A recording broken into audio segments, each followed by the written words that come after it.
Welcome to the What's Happening Birmingham video podcast.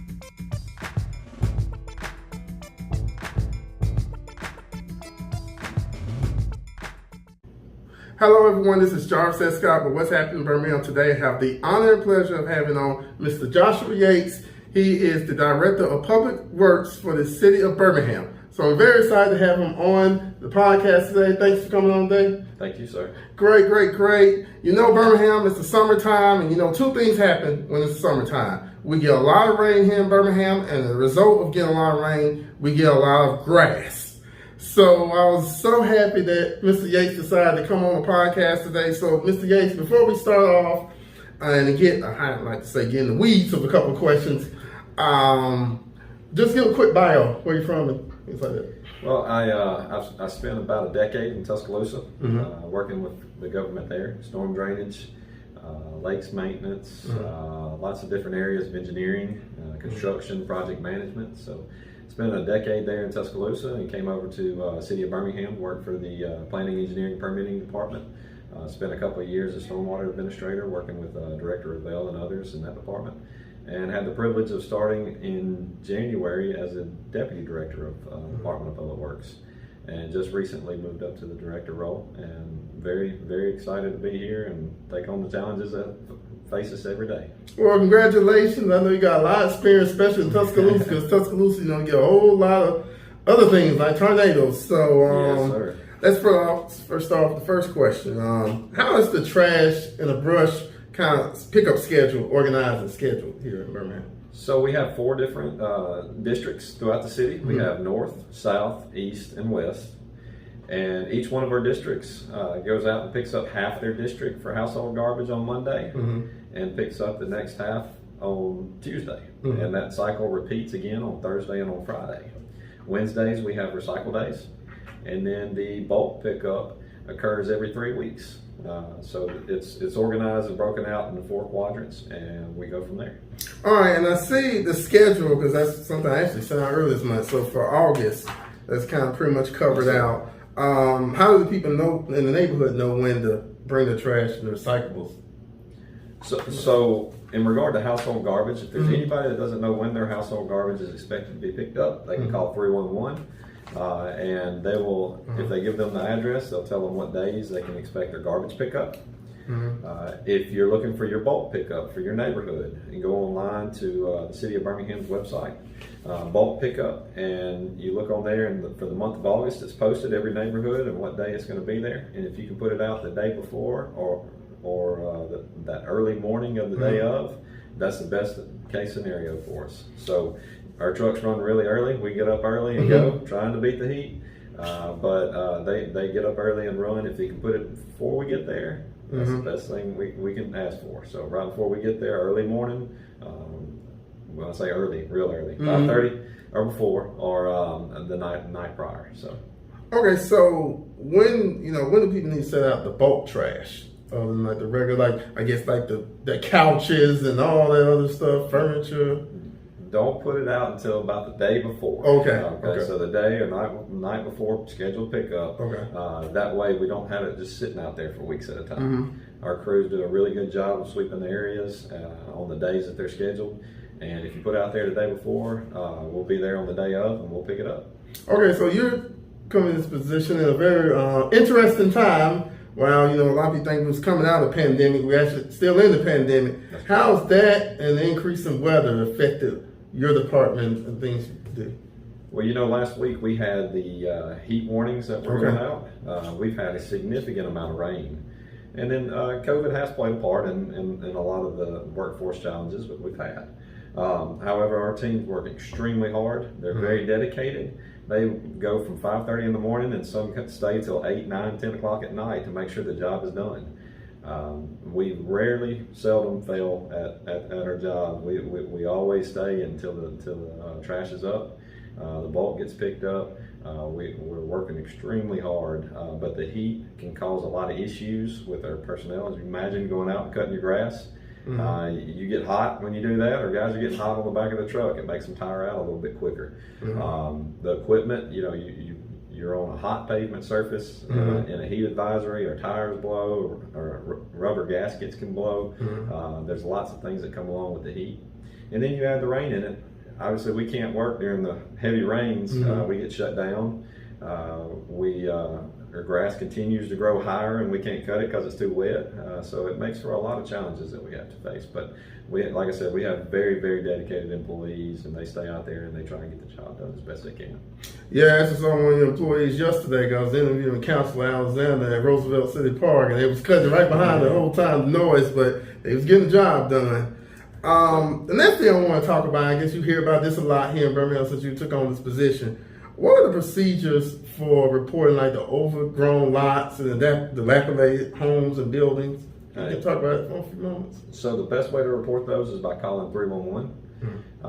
311 hours are from 6 a.m. to 6 p.m. Monday through Friday. And if you call 311, a call taker will take in your address, the location of where the code enforcement issues are taking place, whether that be an overgrown lot or a dilapidated house. They'll take it in, and then it goes to our code enforcement officers from there, and then there's a process all behind that. So it's a lengthy process. We can't just run out there and cut it, or run out there and tear down the house. There's a process involved with it, but it is logged into their system, and then at that point we start the process on it. Okay, so let's talk about that, the code enforcement. What current codes is the city using? So we have City Code 11-8-8, and that is a city ordinance. But we also use the Newton bill as well. So those are the state and city governing laws that we must abide by when it comes to those. So those are the two areas of code that we look at when we follow up on our code enforcement processes. All right, so I see another thing I got in my notes. Y'all still got a whole lot of notes. Is you're taking pride where I reside. So this is kind of like the monthly report you all put together. So I see the numbers. Can you talk about this for a moment?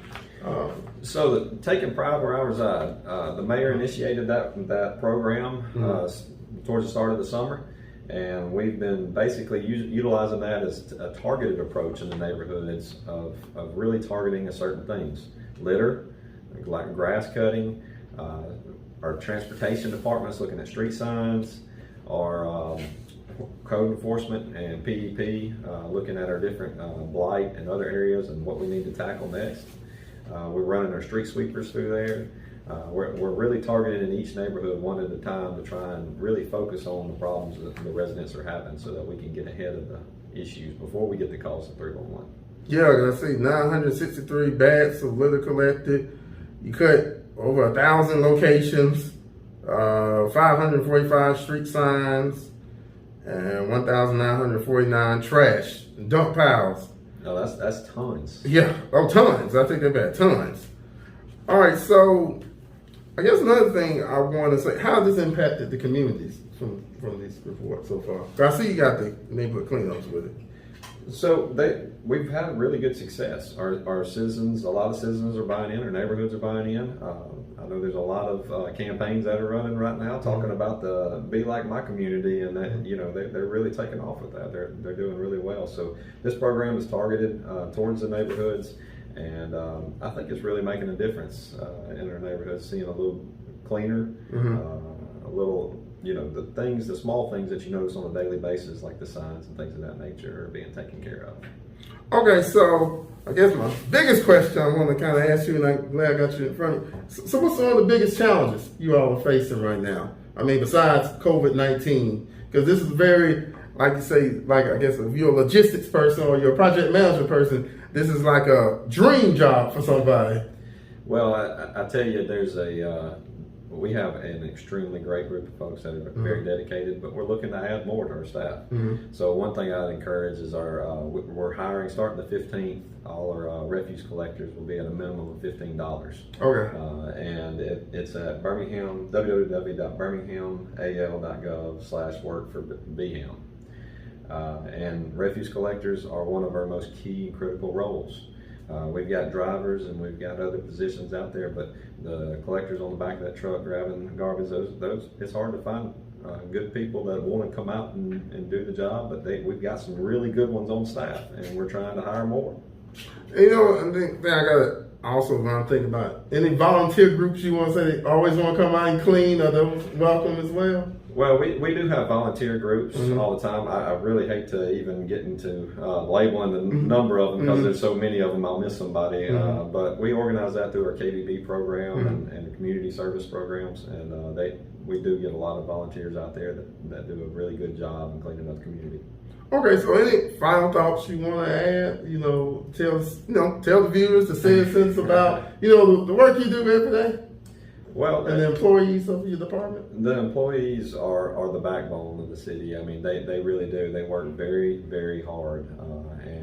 You think of the dedication of an individual to come in at 5:30 in the morning and not leave till 8 o'clock at night. That's dedication.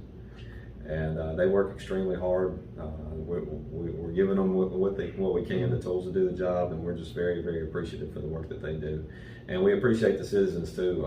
It's been a challenging month with the rain, with all the things we just mentioned, the rain, the heat, the COVID pandemic that we're under. It's been very challenging, but we appreciate the residents and hanging in there, knowing that we're coming.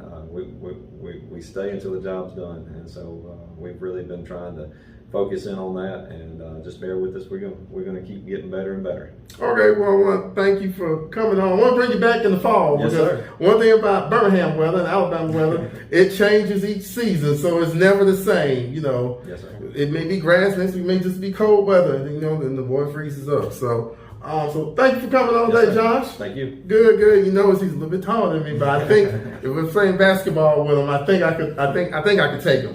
But of course, he may get me into the post up. So thank you all for watching this video. Please check out what'shappenedbirmingham.com for more videos. And don't forget to subscribe to my YouTube channel. Thank y'all again. And call 311, right? Yes, sir. All right. Thank you all again. Bye-bye.